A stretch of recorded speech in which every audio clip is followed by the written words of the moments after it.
and therefore thanks for coming. It is an honor for us to open today the exhibition Painting and Other Stuff by Kerry James Marshall. And as you see within the Fundación Tàpies there is lots of other stuff, and it is an honor. Well, I'm not going to tell you my life or the life of Kerry James Marshall, but we've been waiting for a long time for this exhibition here in Barcelona.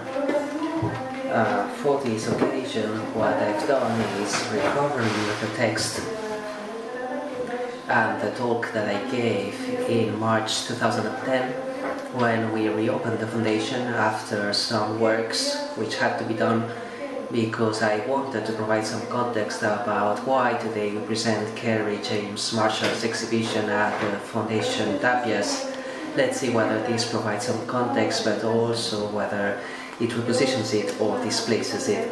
It's a quote from 2010, and it feels like it's a century ago. I don't know how it feels for you, but for us it does, because so many things have happened since then that it feels like it was a long time ago. The Foundation proposes resistance, disobedience, and epistemological disobedience towards the rules and the codes in history by showing works and by working with artists who contest the traditional formats of exhibition and its link with the location and the boundaries of the works of art. Artists who comes from places or situations which are on the margins of the usual narrations about art. The Foundation is committed to showing works and artists who are in risky zones according to the vocabulary of the academia. If Kerry James Marshall is in risky theoretical zones, that doesn't mean that Kerry James Marshall is on the borders of the usual narrations, but that it puts the usual narrations on the margins. How can we get inside of this canon which has rejected black art and black artists? The topic of the Kerry James Marshall's deals with beauty, with epical narrations, with mythology. This is what I wanted to underline, because I let Kerry present his work, because he talks about it much better than me. He wants to position himself not outside of the history of art, but inside of the history of art, with painting, photography, video, comics, and other objects. It's very important. It's very important to really understand the need of revisiting our own history from this point of view. The exhibition, Kerry James Marshall, Painting and Other Stuff, as all the projects which have this ambition, can't be done without the complicity of other institutions. And this exhibition has been a co-production between the Contemporary Museum of Art in Antwerp, Charlottenburg in Copenhagen, the Foundation Tàpies, and the Museum and Art Center Reina Sofia in Madrid. And here we've got Manuel Borjaviel, because in a couple of days it will also be premiered in Madrid. You know, this exhibition, Kerry James Marshall, Painting and Other Stuff. We've been able to count on a wide range of Kerry James Marshall collectors and galleries which have helped us, which is Kerry James Marshall Exhibition Circle, and all the team from the Foundation Tàpies, which has been able to organize this exhibition in a very short lapse of time. Here we also premiere a part of the collection of Antoni Tàpies with pieces of with works of Antoni Tàpies. Now I'll let Manolo talk. I'm sorry, it's very difficult for me to say Manuel, well, so is it for me. I'll give you the turn now, because it is important to underline this collaboration with the Museum and Art Center Reina Sofia. But as well, I have to say that here we count with collaboration of the Filmoteca de Catalunya for a program which Octavi Martí has organized, who is here, and he could reply to your questions now. It is a program of movies which encompasses from the movies which were done by black people for black people, and films such as Superfly by Gordon Parks. And I also have to mention the Gordon Parks films where the first, which was the first version of 12 Years of Slavery, and never did anyone talk about this film when Steve McQueen got the Oscar, but this work exists as a book and as a film thanks to Gordon Parks. It's a program which lasts till June, and which will last during June and July. And today at 6 there is a first conversation with Elvira and Kerry James Marshall. Elvira is a curator in the Tate Gallery, and she's specialized in African art. She's organizing the African art collection for the Tate Modern, and this conversation will take place because it's a first approach to the work of Kerry James Marshall. There was a piece in a general exhibition in the Fondation Miro before, but such a retrospective, it's one of the first important retrospectives in Europe, although it started in Antwerp, as I've said, and we've asked Elvira to come and have a look at this exhibition. Manolo, indeed, in the last years many things have happened, but on the other hand, 20 years are nothing. 20 years ago I was in the same room organizing press conferences. It was when I was sitting on the other side and you were sitting here, and yes, many things have changed, but I'm sure that Antonio could be really pleased to show the work of Kerry James Marshall at the Tàpies Foundations, because everything it implies about opening doors to new artistic experiences and questioning modernity. As you know, one of the things that we've done in Museo Reina Sofia is insisting on the need of working in networks with other institutions. One of the ideas is the archive, and the archives are neither sold or bought. They cannot be given away. You cannot displace the archives from where they belong, and we are working with a network of archives in South America and Europe. And there's also creation of collections, which implies several narrations about these collections, and afterwards there is co-productions of exhibitions, museums, and in a world which is very economicist and very populist and very conservative. Things nowadays just have value if they have an economic value, and museums have fallen into this trap many times, just co-producing in order to save money, to make things cheaper or to have more diffusion. Obviously that's also an aim of co-productions, but in this case it's different. In this case it was very important to have two exhibitions from the same artist, because these two exhibitions are different and similar at the same time. If anyone comes to the Tàpies Foundation, I believe they'll have a complete vision. They'll be able to understand the work of Kerry James Marshall, but at the same time it will never be complete, because a piece of art is never exhausted. They need to come to Reina Sofia and the other way around, but if someone didn't come, it would be absolutely fine, because even with both exhibitions it would be a partial vision, and we establish a dialogue, and this dialogue that we establish shares some core elements: how to develop a modern painting, a modern language, when the language we've got is a language which is borrowed. That is, it's a language which has to do with the canon and which has been established by the European and North American world.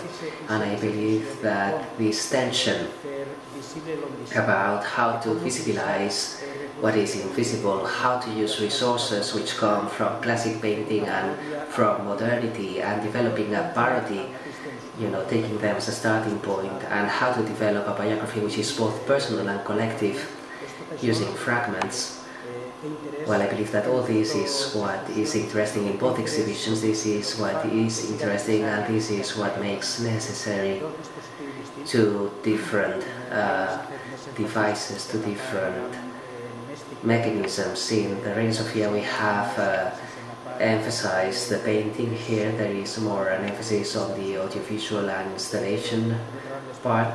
At the same time, the paintings look very much like photographies, and the photographies look like paintings, but this questioning of the mechanisms is the cornerstone of the work of Kerry James Marshall. Through his works we can question prejudices, preconceptions, and we can reevaluate modernity. And I believe that Antoni Tàpies, when he founded this foundation, he would be really proud to show the works which question established ideas and who offer a new vision of modernity, and it is an honor to collaborate in this with this institution. It is a pleasure. Now I give the turn to Kerry James Marshall. Now Kerry James Marshall will give you an introduction, and let's see if you feel like going for the exhibition room. We might stand up and go there with Kerry. Well, I think the first thing I'll say before we do anything else is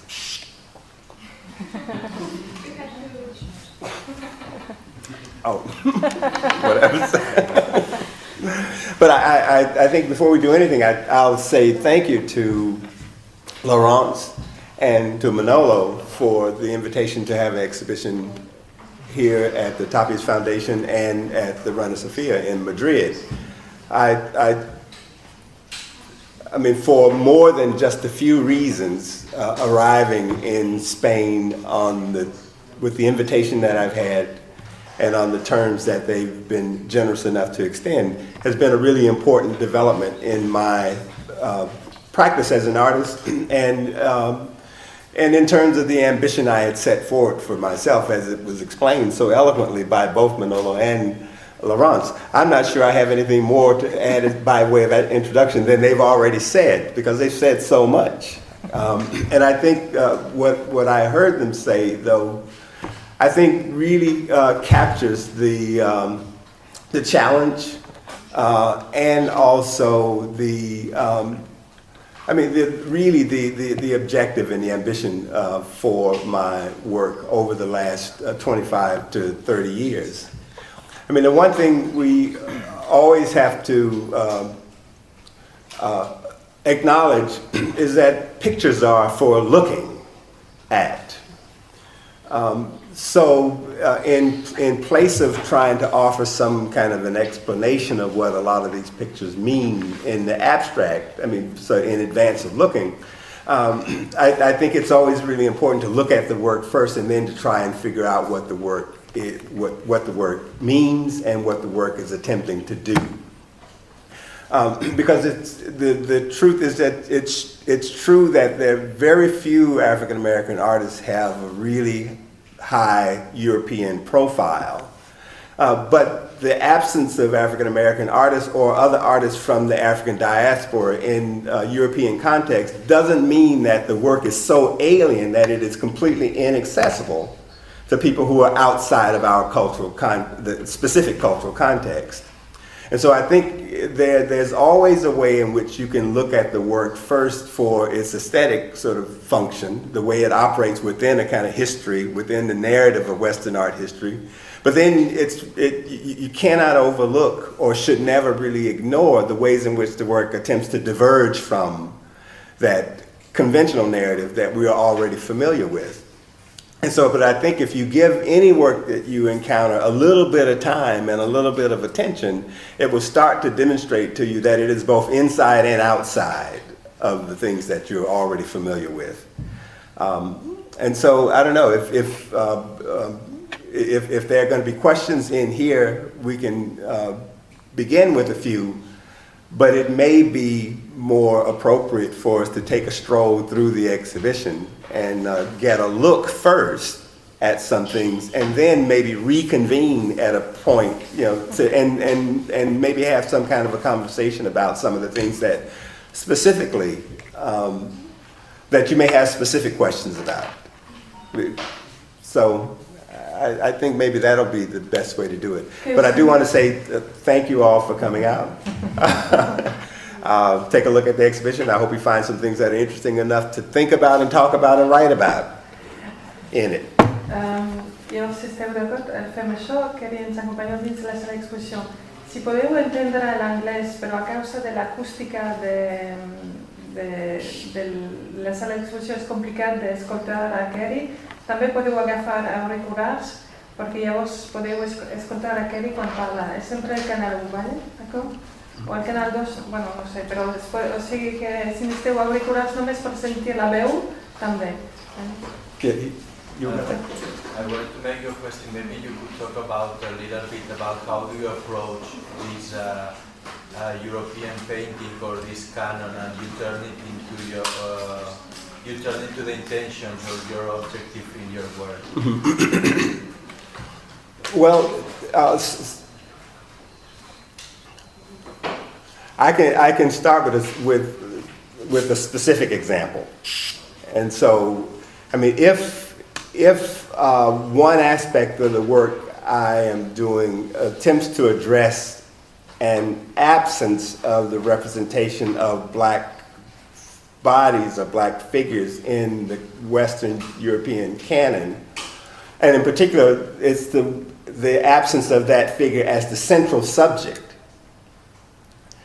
as the object of desire, as the image that represents beauty, as the idealized form. So that's the first level at which I'm addressing the historical canon.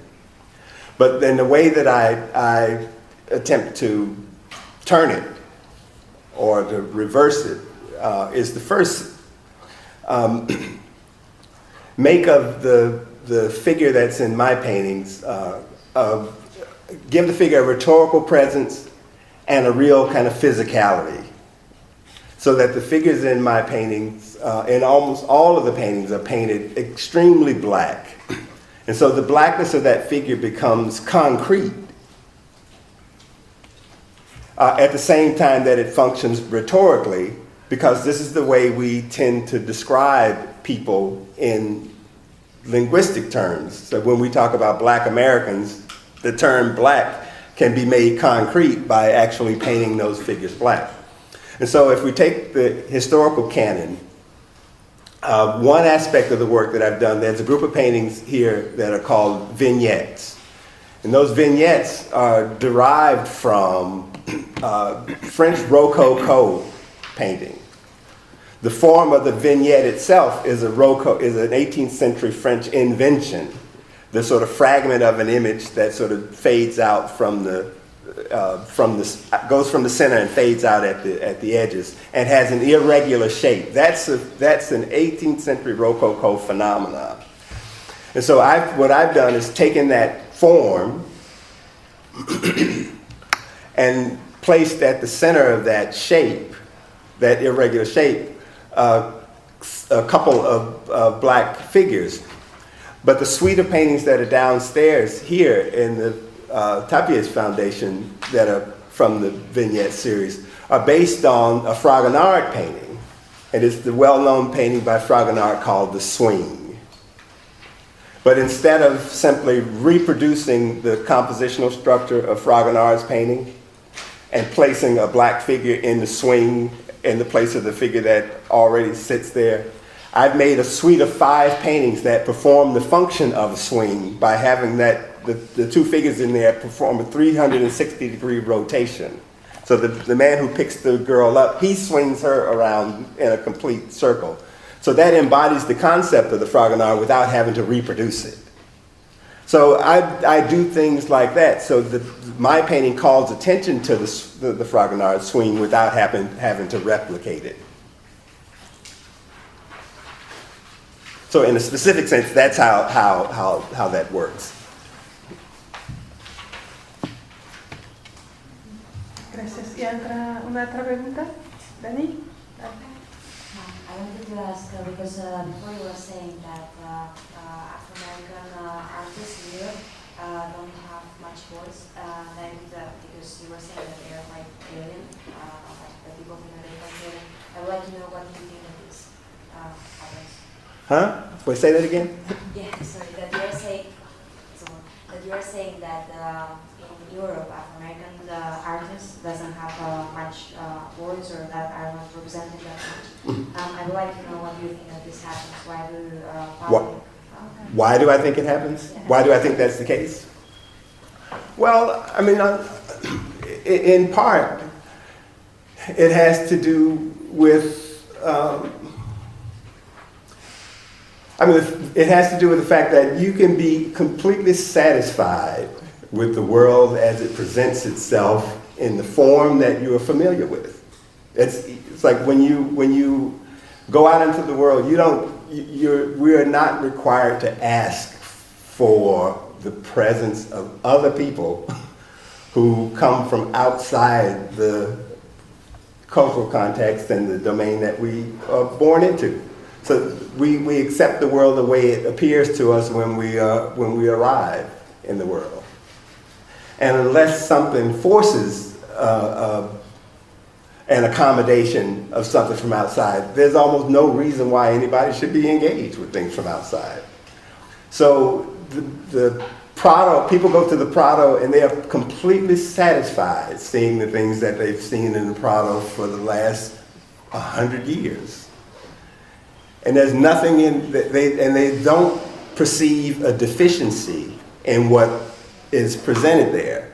The same thing has been the case in every museum around the world. When you go to the museum, you don't perceive the museum as being deficient in any way because the things that you see there satisfy all of your interests in the idea of what art is supposed to represent. This is what's familiar.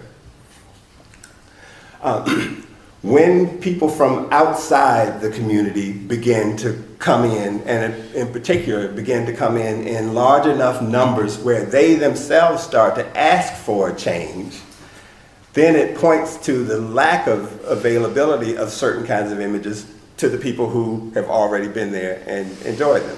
So when you go to the Prado, you don't ask to see works by Africans or African Americans or anybody. When I go to the Prado, I'm looking around and I don't see African Americans there, so I ask to see more. That's just the way it is.